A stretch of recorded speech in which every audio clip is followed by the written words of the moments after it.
is a first alert weather day. It's not hard to figure out why, but clearly with all the fire danger, and then we've seen a lot of shifting winds. Karen Morfitt was just talking about that near Lyons. Yeah, we had a southwesterly flow, now it's veering due west, and that would then now put Lyons not in the safe zone, if you will. Let me show you. I'm trying to visualize this. We're starting with the Alexander fire. You're looking at radar, but it's really hard to show you wind speeds when we're not past a certain threshold. So our radar is actually picking up on the smoke plume. The Alexander fire, for example, the winds are coming from the southwest, pushing the smoke up to the northeast, and we're still seeing that very evident. When you do switch gears, though, towards the Lyons fire, you see it's more so due west, and that would be the slight shift of our wind. So instead of blowing the fire away from Lyons, it now has the potential with our low relative humidity to be a bit more sporadic. With all of that said, there are changes as well to the red flag warnings. For Granby, Walden, these will expire by 8 p.m. They've been extended until midnight for the foothills, so this would include both fires with the gustier winds as well as the very dry air. This humidity overnight, only near 15 to 20%, is very bad recovery, so fire concerns do even exist overnight. And then into the day tomorrow, what are we watching?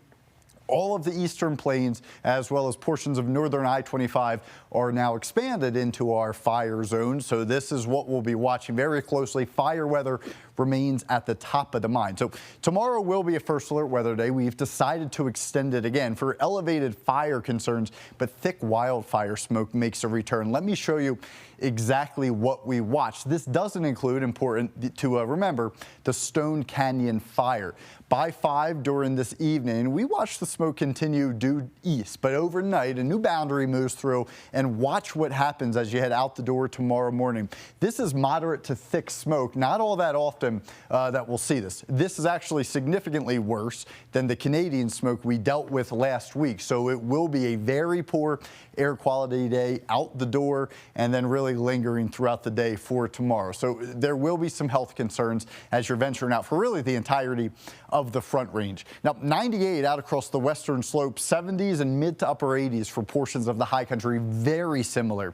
Almost a rinse and repeat or copy and paste weather day will be on tap, which is not necessarily good news. Triple digits for Highway 50, 96 at the airport, puts us about 1, maybe 2 degrees cooler. 97 for the metro. Looking up towards the Lyons and Loveland area where we have the fires, it's 1, maybe 3 degrees cooler. So really similar wind speeds are what we're tracking. Jumping in towards Larimer, Weld County. Berthoud is looking at 95. Our fire's just west of that. Loveland will be at 96 for the day tomorrow. So tomorrow, we know, is a copy and paste. We'll keep the first alert weather day.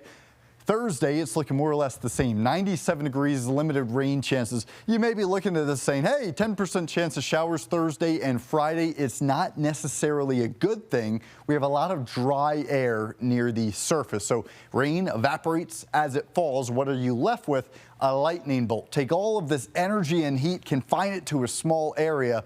That could be another fire concern that Mother Nature throws our way. Otherwise, through the remainder of the extended forecast, we are looking at temperatures well above average, above the 90-degree mark across the board. Little to no rain relief, so we are hot and dry. We are stuck with this pattern. I think we'll have our hands full over the next couple of days, guys, with all of these fire concerns, the hot conditions, and now we throw into the mix thick wildfire smoke. Yeah, we sure will. All right, we'll keep a close watch on everything. Joe, thank you.